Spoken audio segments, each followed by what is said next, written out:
Je te fais une petite vidéo tranquille, là, une petite vidéo journal de bord.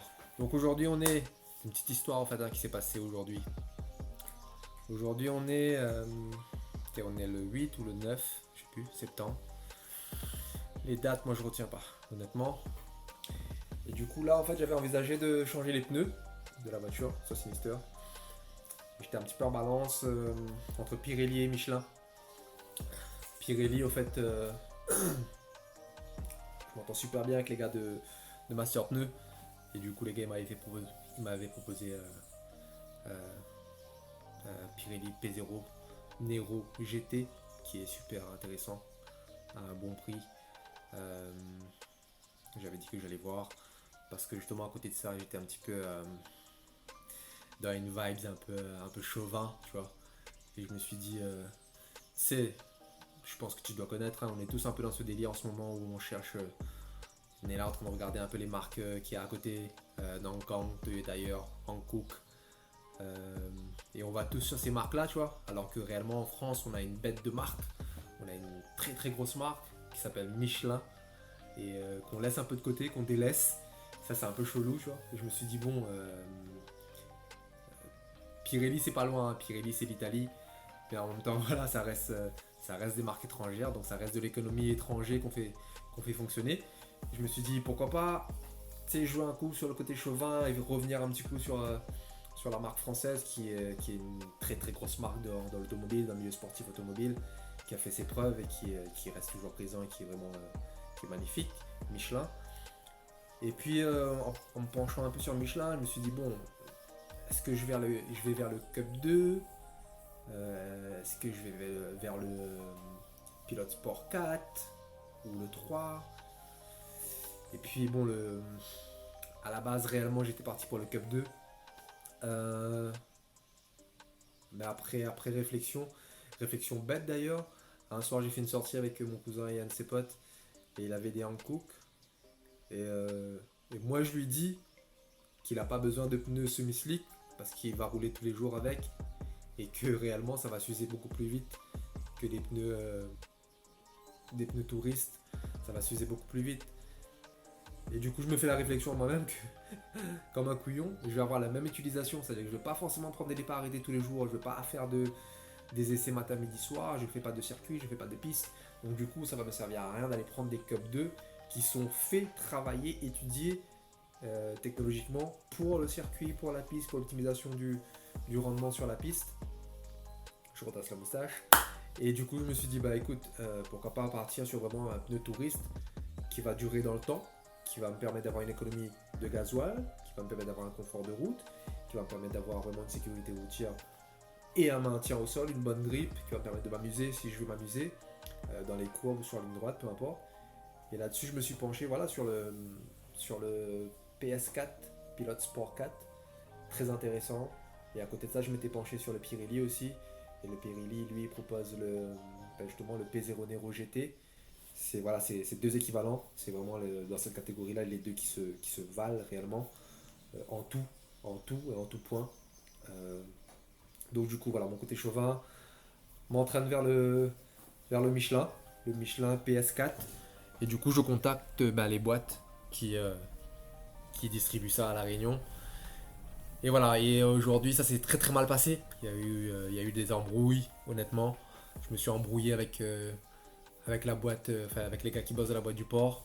Parce que j'ai appelé, je demande un renseignement et le gars il me met en attente 20 minutes. Truc de fou. 20 minutes.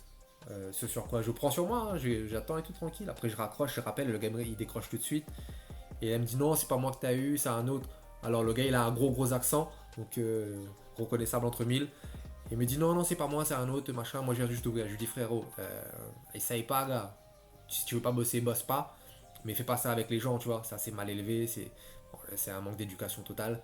Tu me fais attendre 20 minutes pour ne pas me donner d'informations. Bon, ça, c'est juste ouf. Après, je passe dans une autre des boîtes à Saint-Paul. Et là, le gars, lui, il me sort 9h30. Hein. Le gars, il me sort, ouais, si t'arrives pas à 8h, franchement, c'est fichu pour la journée. Hein. La boîte était vide, frère. Vide. Il n'y avait ni voiture, ni client. Le gars me dit ça n'arrive pas à 8h, c'est cramé. Les mecs, si vous voulez pas bosser, bossez pas. Laissez la place à des gars qui veulent vraiment bosser parce qu'il y a des mecs derrière qui veulent bosser mais qui ont pas la place. Et c'est juste aberrant quoi. Niveau service client, c'est un truc de fou. Et moi, si tu me connais pas, moi je suis une chiasse, frère. Honnêtement, si tu me casses les couilles une fois, je vais te le rendre. Je vais te le rendre, mon pote. Réellement.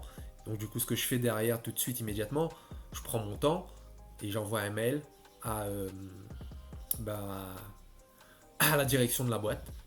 Tout simplement. Tout simplement. Donc, je balance le mail. Dans la mail, j'explique, je raconte les deux histoires. Euh, dans la même journée, les mecs. Hein. Donc, c'est vraiment aberrant. Hein. J'explique ça dans le mail, j'envoie les affaires, j'explique un peu le discours des deux boîtes et des deux gars qui bossent dedans, ce qui s'est dit, ce qui s'est fait, comment ça s'est passé. Euh, et puis je leur dis, ben, c'est à eux de s'occuper de ça, parce que c'est leur boîte, et que c'est l'image de leur boîte qui est en jeu.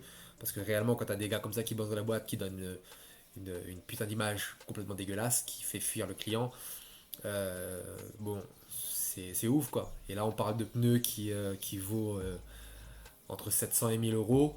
Donc perdre 700 ou 1000 euros dans une journée, ça fait quand même beaucoup pour une boîte. Je pense que tous les patrons, tous les gars qui bossent à leur compte comprendront ce que je veux dire par là. Donc du coup, moi j'envoie ça à la direction. Suite à quoi la direction me répond dans la journée, là, fin d'après-midi. Là. Je viens de la voir justement là. Je sais plus si c'est la DRH ou quoi, au téléphone. Elle s'est excusée. Donc elle s'est excusée pour le comportement des mecs dans la boîte. Ce qui est un petit peu aberrant. Donc du coup, moi je lui dis bon, c'est pas à elle de s'excuser réellement parce que bon, c'est pas elle qui m'a avec qui j'ai eu le conflit, avec qui j'ai eu le clash ou quoi. Donc du coup, voilà. Et pour faire preuve de bonne foi, et là je tire mon chapeau à cette boîte réellement et à cette dame. Je cite pas son nom, mais voilà. Euh, pour faire voilà pour rattraper un peu ça, rattraper un peu tout ce qui s'est passé et rattraper la mauvaise image que ces gars-là ont propage du coup, tu vois. Elle me propose de faire une grosse réduction sur les pneus. Elle me demande si j'ai déjà pris mes pneus et du coup je lui dis non. Il me dit bah écoutez Monsieur Kubuchi, euh, moi ce que je vais faire c'est que je vais faire un geste commercial si vous êtes d'accord. Donc dites-moi là ce que vous cherchez, ce que vous étiez en train de rechercher, les dimensions. Je regarde ça et elle regarde. Comme ça, je suis au téléphone avec elle, j'étais sur la route. Elle regarde. Je lui donne deux dimensions, elle regarde les deux. Euh, Elle me donne le tarif, elle fait sa réduc. Elle m'offre un service à côté. Un peu voilà quoi, vraiment un geste commercial du tonnerre. Donc du coup, je big up pas les deux boîtes, les deux gars qui bossent dans les boîtes parce que vraiment c'est aberrant, ils font fuir les clients, ils font perdre de l'argent à la boîte. C'est pas leur boîte, je suis d'accord, mais quand c'est pas ta boîte, frère, et que tu bosses dedans, et quand même un minimum de respect pour le gars qui a monté la boîte et qui t'a embauché, donc représente un peu sa boîte, quoi, tu vois, c'est un minimum. Même si ça te casse les couilles par moment, prends sur toi, c'est ton boulot. Et à côté de ça, je big up entièrement voilà, cette dame-là qui a pris ça en main, qui a géré les affaires, qui a mis un bête de geste commercial en place. Et du coup, voilà, je pars sur le Michelin, je joue sur le côté chauvin. Euh, Ça me fait plaisir, moi, je sais pas pourquoi, mais ça me fait plaisir de jouer sur le côté chauvin, de vraiment mettre une marque française en avant et mettre une marque française sur ma voiture. J'en ai pas souvent l'occasion. Donc voilà, on est dans la prépa et dans la prépa on va très loin, on va dans les pièces américaines, on va dans les pièces japonaises, on va dans les pièces mondiales mais pas françaises, bizarrement. Donc là du coup pour l'occasion les pneus ça va être du Michelin, du PS4. Très prochainement je vous balance la suite, il y aura le montage, il y aura les essais et je vous donnerai mon avis, mon ressenti sur les PS4.